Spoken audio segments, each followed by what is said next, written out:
कांटों में फूल खिलाए, इस धरती को स्वर्ग बनाए, आओ गले लगाए और गणतंत्र का पर्व मनाए। अस्सलामु अलैकुम।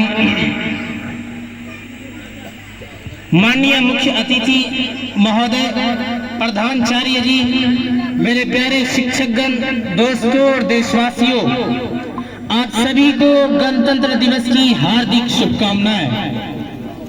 मेरा नाम साद अनवर है और मैं क्लास 11th का स्टूडेंट हूँ।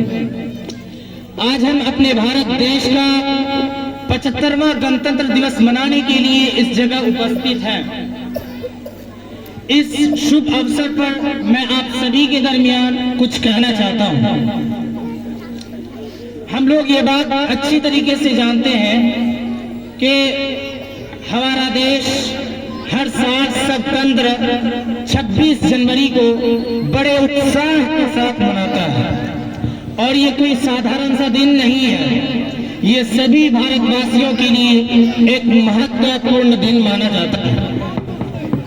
दोस्तों, जब हमारा देश भारत 15 अगस्त 1947 को ब्रिटिश शासन से आजाद हुआ था, ब्रिटिश की गुलामी से आजाद हुआ था, अंग्रेजों के चंगुल से जब हमारा देश भारत 15 अगस्त 1947 को आजाद हुआ था, उस वक्त हमारे देश में किसी भी तरह का कानून लॉ एक्ट नहीं था। उस वक्त देश को चलाने के लिए एक कानून की जरूरत थी, एक संविधान की जरूरत थी। उस वक्त डॉक्टर राजेंद्र प्रसाद, डॉक्टर भीमराव अम्बेडकर, मौलाना कलाम आजाद और पंडित जवाहरलाल नेहरू ने मिलकर एक संविधान तैयार किया और ये संविधान बनने में 2 साल 11 महीने और 18 दिन का समय लगा था। तब जाकर भारत को एक मजबूत संविधान मिला, भारत को एक मजबूत संविधान मिला। आखिर इस संविधान में है क्या? आखिर इस संविधान में है क्या? ये संविधान हमें क्या सिखाता है? इस संविधान में हमें अपने हक के लिए लड़ने का पूरा अधिकार दिया है। इस संविधान ने हमें अपने हक के लिए लड़ने का पूरा अधिकार दिया है और हर मजहब के लोगों को सम्मान का अधिकार दिया है। लेकिन इन सब के बावजूद हमारे भारत देश में कुछ भ्रष्टाचार और आतंकवाद जैसे लोग जो सिर्फ हिंदू और मुस्लिम करते हैं, मंदिर और मस्जिद करते हैं। मैं उनसे कहना चाहता हूँ, क्या तुम डॉक्टर राजेंद्र प्रसाद को नहीं जानते? क्या तुम डॉक्टर भीमराव अम्बेडकर को नहीं जानते? क्या तुम पंडित जवाहरलाल नेहरू को नहीं जानते? क्या तुम महात्मा गांधी को नहीं जानते? उन्होंने कभी भी हिंदू मुस्लिम नहीं किया, उन्होंने कभी भी मंदिर मस्जिद नहीं किया। तो तुम कौन होते हो हिंदू मुस्लिम करने वाले? कौन होते हो मंदिर मस्जिद करने वाले? अल्लामा इकबाल ने कहा है, मजहब नहीं सिखाता आपस में बैर रखना। मजहब नहीं सिखाता आपस में बैर रखना।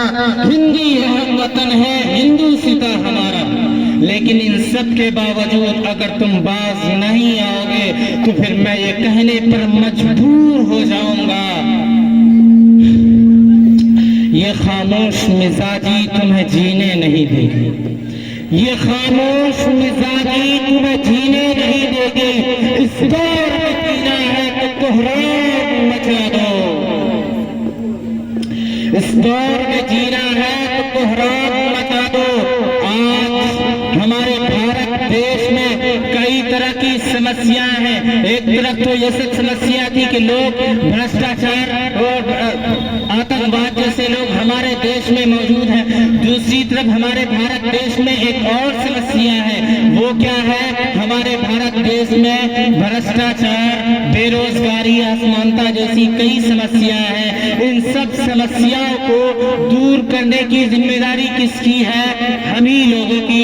इन सब समस्याओं को दूर करने की जिम्मेदारी है हम लोगों को। एजुकेशन लेना है और अपने बच्चों को, मैं खासतौर से गार्जियन से कहना चाहता हूँ, आप अपने बच्चों को इतना एजुकेशन एजुकेशन दीजिए, इतना एजुकेशन दीजिए कि वो बच्चा सबके लिए एग्जाम्पल बन जाए और वो संविधान को जाने कि आखिर है क्या इस संविधान में। मैं सभी गार्जियन से एक रिक्वेस्ट करता हूँ, चाहे गर्ल्स हो चाहे बॉयज हो, सभी को एजुकेशन दीजिए, उनको आगे बढ़ाइए। जरूरी नहीं है आपका बच्चा डॉक्टर इंजीनियर बने, अपने बच्चे को पूरा इख्तियार दीजिए, वो बच्चा क्या बनना चाहता है उस बच्चे को हर फील्ड में भेजिए, चाहे वो पॉलिटिकल से हो, लीडर हो, कुछ भी हो, अपने बच्चे के राय से उसको बनाइए।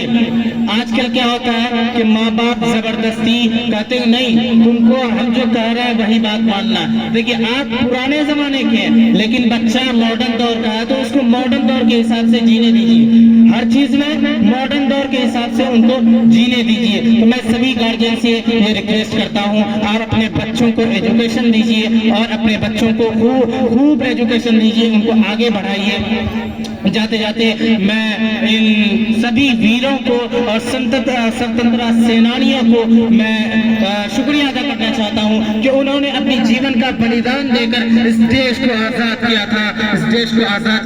और मैं जाते जाते अपने सर का भी शुक्रिया अदा करना चाहता हूं कि उन्होंने मुझे इस शुभ अवसर पर कुछ बोलने का हक दिया। दे सलामी इस तिरंगे को जिससे तेरी शान है, दे सलामी इस तिरंगे को जिससे तेरी शान है, सर हमेशा ऊंचा रखना जब तक दिल में जान है। Thank you.